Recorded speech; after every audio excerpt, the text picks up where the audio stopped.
একটি বহুতলের নিচে থাকা গাড়ির শোরুমে আগুন লেগে আতঙ্ক ছড়ালো। শুক্রবার দুপুরে এই অগ্নিকাণ্ডের ঘটনা ঘটেছে মধ্য হাওড়ার হালদার পাড়া লেনের সংকীর্ণ গলির মধ্যে। দমকল সূত্রে জানা গিয়েছে, একটি পুরনো গাড়িতে স্টার্ট দিতে গেলে সেটিতে আগুন লেগে যায়। সেই আগুন ছড়িয়ে পড়ে পাশে থাকা আরেকটি দামি গাড়িতে। দুটো গাড়ি পুড়ে ছাই হয়ে যায়। দমকলের দুটি ইঞ্জিন প্রায় 1.5 ঘন্টার চেষ্টায় আগুন আয়ত্তে আনে। স্থানীয় সূত্রে জানা গিয়েছে, হালদার পাড়া লেনের 6তলা বহুতল বাড়ির নিচে সম্প্রতি একটি গাড়ির শোরুম তৈরি হয়েছে। এদিন দুপুর 2:30 নাগাদ ওই গাড়ির শোরুমে রাখা একটি পুরনো গাড়ি যখন এক চালক স্টার্ট করার চেষ্টা করছিলেন, তখন গাড়িটিতে কোনোভাবে আগুন লেগে যায়। কিছুক্ষণের মধ্যে গোটা গাড়িটি দাউ দাউ করে জ্বলতে থাকে। ওই আগুন ছড়িয়ে পড়ে পাশে রাখা আরো একটি দামি গাড়িতে। কালো ধোঁয়ায় ঢেকে যায় আশেপাশের এলাকা। দুটি গাড়ি দাউ দাউ করে জ্বলতে থাকায় গাড়ির টায়ারগুলি বিকট শব্দে ফাটতে শুরু করে। এলাকার বাসিন্দারা আতঙ্কিত হয়ে বাড়ি থেকে বেরিয়ে আসেন। এলাকার বাসিন্দাদের থেকে খবর পেয়ে দমকলে দুটি ইঞ্জিন ঘটনাস্থলে ছুটে আসে, কিন্তু সংকীর্ণ গলির জন্য ঘটনাস্থলে পৌঁছতে না পেরে রিলে সিস্টেমে আগুন নেভানোর কাজ শুরু করে। ওই বহুতলে আবাসনের বাসিন্দা গৌতম কুমার জানান, আপনার বাড়ি বা অফিসকে দিতে চান নতুন আর সুন্দর লুক?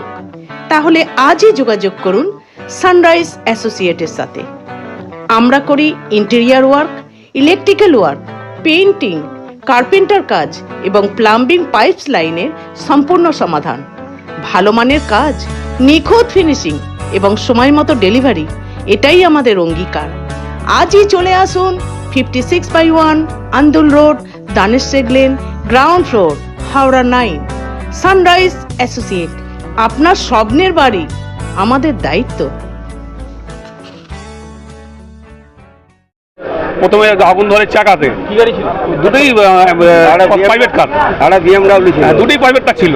এবার দুটো প্রাইভেট কারে একটা প্রথম তলা দিয়ে ধোঁয়া দেখা যায়, তারপর ধোঁয়া দেখা যেতে টায়ারগুলো পুড়তে আরম্ভ করে, তারপর আস্তে আস্তে আস্তে আস্তে গোটা ঘরটাই জ্বলে গেল। মানে গাড়ির তলাটা পড়েছে, ইঞ্জিন পড়েছে, গাড়ি পুরো তেল ট্যাঙ্কি পর্যন্ত বাস্ট হয়ে গেছে। এখন আগুন মোটামুটি অনেকটা আয়ত্তের মধ্যে জ্বলছে, কিন্তু এটা মোটামুটি 40 মিনিট ধরে। আর দমকলের কিছু করার নেই, সরু গলি, বড় গাড়ি এসেছে, ওনারা তো গাড়ি ঢোকাতে পারলো না। আমরা ছোট গাড়ি আসতে কোনো রকম ঢুকিয়েছি ভেতরে, সেই আয়ত্তের মধ্যে। কিন্তু গাড়ির দুটো পেট্রোল ট্যাঙ্কি বাস্ট হয়ে গেছে, ভেতরে এখনো আগুন জ্বলছে আর আওয়াজ হচ্ছে। এখন দুটো কাঁচের দরজা ছিল, কাঁচের দরজা ভেঙে গেছে। ফ্ল্যাটের ওপরে 4th ফ্লোর পর্যন্ত বাসিন্দা ছিল, তাদেরকে নামিয়ে ক্লাবের ভেতর রাখা হয়েছে। আর ভেতরে কেউ নেই, বাড়ি পুরো খালি করা আছে, কিন্তু আগুন এখনো জ্বলে যাচ্ছে। আমার নাম গৌতম বাড়ুই, আর বাড়ি হালদার পাড়া। ওই শোরুমটি তার ছেলে সম্প্রতি তৈরি করেছেন। এদিন গাড়িতে স্টার্ট দিতে গিয়ে ইঞ্জিনে আগুন লেগে তা ছড়িয়ে পড়ে।